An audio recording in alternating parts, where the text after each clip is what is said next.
नमस्कार, आप देख रहे हैं रिप्रेजेंट इंडिया न्यूज़ और मैं हूं मनीषा श्रीवास आपके साथ। विधानसभा चुनाव 2024 के मद्देनज़र भाजपा के केंद्रीय गृह मंत्री अमित शाह के शुभ हस्ते भाजपा के संकल्प पत्र का प्रकाशन मुंबई में किया गया और इसी संकल्प पत्र की विस्तार से जानकारी देने हेतु आज नागपुर में संकल्प समिति के सदस्य अनिल सोले द्वारा पत्रकार परिषद आयोजित की गई। देखिए हमारे रिप्रेजेंट इंडिया न्यूज़ की यह खास रिपोर्ट। क्षेत्रातील अत्याधुनिक साधनांचा वापर आणि विकासाला प्रोत्साहन, आरोग्य व शिक्षण या क्षेत्रासाठी विशेष योजना, धार्मिक आस्थांच्या आणि ऐतिहासिक गड किल्ल्यांच्या संवर्धनाची आणि जपणुकीची हमी आणि सामाजिक जीवनमान उंचावणाऱ्या मूलभूत गरजांच्या पूर्तीचा संकल्प अशा सर्व समावेशक हमीचं हे संकल्प पत्र आहे। मी आपल्याला याच्यातले काही ठळक मुद्दे जे आहेत ते आपल्या समोर विदित करतो। साधारणतः याच्यामध्ये आपल्याला असं लक्षात येईल की ज्या लाडकी बहीण योजना ही अत्यंत पॉप्युलर झालेली आहे, त्या योजनेचा लाभ आमच्या करोडो बहिणींना आज मिळताना आपल्याला दिसतो। ती लाडकी बहीण योजना जी आहे ती 15,000 वरून 2,100 रुपये दरमहा देण्याची योजना आता या ठिकाणी त्याचा आश्वासन आम्ही या संकल्प पत्राच्या माध्यमातून देत आहोत। त्याचप्रमाणे शेतकऱ्यांच्या कर्जमाफी आणि शेतकरी सन्मान योजनेतून वर्षाला 12,000 वरून आता ही रक्कम जी आहे 15,000 आणि MSP शी समन्वय साधत 20% पर्यंत भावांतर योजना राबविण्याचा संकल्प आणि भारतीय जनता पार्टीने केलेला। प्रत्येक गरीबाला अन्न आणि निवारा देण्यात येणार आहे।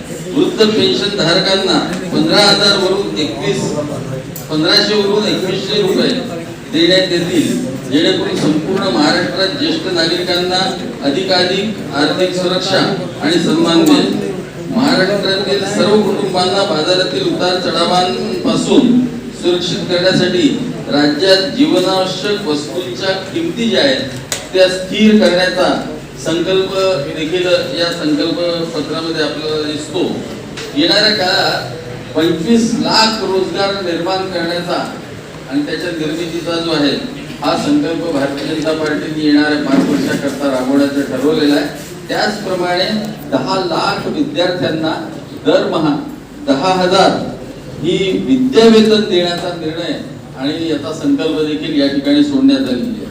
या राज्यातील 45,000 गावांमध्ये पांदन रस्त्यांची निर्मिती, त्याचबरोबर अंगणवाडी आणि आशा सेविकांना 15,000 वेतन आणि विमा संरक्षण, वीज बिलात सरसकट 30% कपात करून सौर आणि अक्षय ऊर्जाला वर भर देण्यात येणार आहे। सरकार ज्या दिवशी स्थापन होईल निकाल लागल्यानंतर त्या दिवशी नंतर 100 दिवसांच्या आत एक विजन महाराष्ट्र ॲट 2029 असा 5 वर्षाचा एक आराखडा सादर करण्यात येणार आहे। 2028 पर्यंत महाराष्ट्राला $1 ट्रिलियन ची इकॉनॉमी करण्याचा संकल्प आणि ते लक्ष्य आम्ही ठेवलेलं आहे। महाराष्ट्राला तंत्रज्ञान, उत्पादन आणि नाविन्यपूर्ण इनोव्हेशन संकल्पना क्षेत्रातील जागतिक केंद्र बनवण्याच्या दृष्टिकोनातून काही पावलं उचलण्याचं ठरवलं। ज्याच्यात मेक इन महाराष्ट्र आहे, त्याच्यात महाराष्ट्राला जागतिक फिनटेक व कृत्रिम बुद्धिमत्ता ज्याला AI आपण म्हणतो त्याची राजधानी करण्याचा संकल्प आहे। त्यासाठी जागतिक फिनटेक कंपन्यांना आकर्षित करणारं वातावरण निर्माण करण्यात येईल आणि आर्थिक तंत्रज्ञानातील नवीन संकल्पनांना प्रोत्साहन देण्यात येईल। सोबतच AI संशोधन, इनोव्हेशन, नवकल्पना आणि विकासाला चालना देण्यासाठी देशातील पहिल्या AI विद्यापीठाची स्थापना करण्यात येईल। आज देशात AI विद्यापीठ कुठेच नाही आहे। नागपूर, पुणे, छत्रपती संभाजीनगर, अहिल्यानगर आणि नाशिकला आधुनिक एरोनॉटिकल आणि स्पेस उत्पादन केंद्र बनवून प्रगत एरोस्पेस तंत्रज्ञान आणि उत्पादन हब म्हणून विकसित करण्यात येईल। शेतकऱ्यांचे उत्पन्न वाढवण्यासाठी देखील सर्वांगीण योजनांची प्रयत्न उपक्रम करण्यात येणार आहेत। शेतकऱ्यांनी खरेदी केलेल्या खतांवरील संपूर्ण राज्य वस्तू व सेवा कर SGST अनुदानाच्या स्वरूपात शेतकऱ्यांना परत देण्यात येईल. शेतकऱ्यांना प्रत्येक क्विंटल किमान रुपये 6,000 भाव मिळावा यासाठी सोयाबीन उत्पादन प्रक्रिया आणि मूल्यवर्धनासाठी समर्पित संपूर्ण शृंखलेची स्थापना करण्यात येईल. सन 2027 पर्यंत महाराष्ट्रात 50 लक्ष लखपती निधी तयार करण्यात येतील. यासाठी प्रत्येक 500 स्वयंसहायता गटांचे एक औद्योगिक क्लस्टर तयार करण्यात येईल आणि 1,000 कोटींचा प्रारंभिक फिरता निधी हा उपलब्ध करून देण्यात येणार आहे. अक्षय अन्न योजना अंतर्गत कमी उत्पन्न गटातील कुटुंबांना दरमहा मोफत शिधा पुरवण्यात येईल, ज्यामध्ये तांदूळ आहे, ज्वारी आहे, शेंगदाण्याचं तेल, मीठ, साखर, हळद, मोहरी, जिरे आणि लाल मिरची पावडर यांचा समावेश असेल. महारथी अटल टिंकरिंग लॅब्स योजना सुरू करण्यात येईल, ज्यामधून सर्व शासकीय शाळांमध्ये रोबोटिक्स आणि AI शिकण्याच्या संधी उपलब्ध होतील.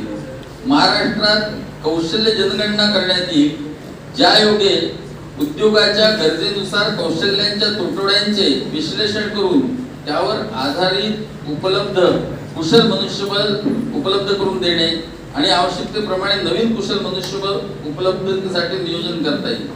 महाराष्ट्रातील प्रत्येक जिल्ह्यात छत्रपती शिवाजी महाराज आकांक्षा केंद्र स्थापन करण्यात येईल, ज्याच्या माध्यमातून 10 लाख नवीन उद्योजक तयार केले जातील. या केंद्रांमध्ये कोवर्किंग स्पेस आणि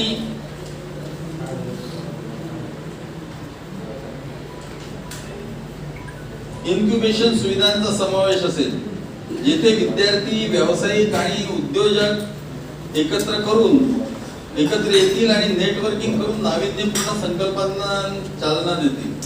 अनुसूचित जाती, जमाती आणि इतर मागासवर्गीय उद्योजकांच्या व्यवसाय वृद्धीसाठी रुपये 15 लाखापर्यंत व्याज रहित कर्ज योजना ही देण्यात येईल. OBC, SCBC, EWS, NT, VJNT मधील पात्र विद्यार्थ्यांना शिक्षण शुल्क आणि परीक्षा शुल्काची प्रतिपूर्ती करण्यात येईल. 18 ते 35 वयोगटातील तरुणांच्या वार्षिक आरोग्य तपासणीसाठी स्वामी विवेकानंद युवा आरोग्य कार्ड सुरू करण्यात येईल. तसेच नशामुक्त व्यसनमुक्त महाराष्ट्रासाठी कायमस्वरूपी योजना लागू करण्यात यासारख्या आधुनिक तंत्रज्ञानाचा प्रभावी वापर करण्यात येईल. अशा पद्धतीचे काही ठळक मुद्दे आहेत. यात शिक्षण असेल, सहकार असेल, कृषी असेल, अशा विविध क्षेत्राच्या बाबतीत देखील संकल्प पत्रामध्ये पूर्ण माहिती आहे. मी माननीय चंदन गोस्वामींना सांगितलं की त्याची PDF आहे, 60 पानांचं संपूर्ण डिटेल असलेलं एक संकल्प पत्र जे आहे त्याचं सर्व क्षेत्रांच्या बाबतीत सूक्ष्म अध्ययन करून त्याच्या बाबतीतले निर्णय आणि काय भारतीय जनता पार्टी करणार आहे येणाऱ्या काळामध्ये सत्तेवर आल्यानंतर त्याची पूर्ण संकल्पना या संकल्प पत्रातून देण्यात आलेली आहे. मला असं वाटतं की महाराष्ट्राच्या एकत्रित जडणघडणीमध्ये एक काम करणारं सरकार, गव्हर्नमेंट दॅट वर्क्स, जे सरकार जनकल्याणकारी सरकार आहे, जे वेलफेअरचे स्कीम्स करतं, पायाभूत सुविधांची निर्मिती करतं, दलित शोषित समाजाच्याकडेही लक्ष देतं, सामाजिक अभिसरणी देखील मेंटेन करतं, शेतकऱ्यांचे शेतमजुरांच्या प्रश्नांनाही हात घालतं. अशा पद्धतीचं एक लोककल्याणकारी सरकार महाराष्ट्रामध्ये निर्माण करण्याच्या दृष्टिकोनातून या संकल्प पत्रातून महाराष्ट्राच्या जनतेला एक हमी देण्यात आलेली आहे. मला असं वाटतं की माननीय देवेंद्रजी फडणवीस यांच्या नेतृत्वात भारतीय जनता पार्टी या महाराष्ट्रामध्ये जनतेचा कौल मिळवून येणाऱ्या दिवसांमध्ये जे संकल्प आम्ही केलेले आहे त्या संकल्पाच्या पूर्ततेकरता कटिबद्ध राहील असा विश्वास या ठिकाणी व्यक्त करतो. माझी आपल्याला विनंती आहे की या संकल्पपत्राची डिटेल माहिती आपल्या माध्यमातून जनतेपर्यंत आपण पोहोचवावी, जेणेकरून भारतीय जनता पार्टीने केलेल्या संकल्पांच्या बाबतीतली माहिती ही जनतेला उपलब्ध होईल. धन्यवाद.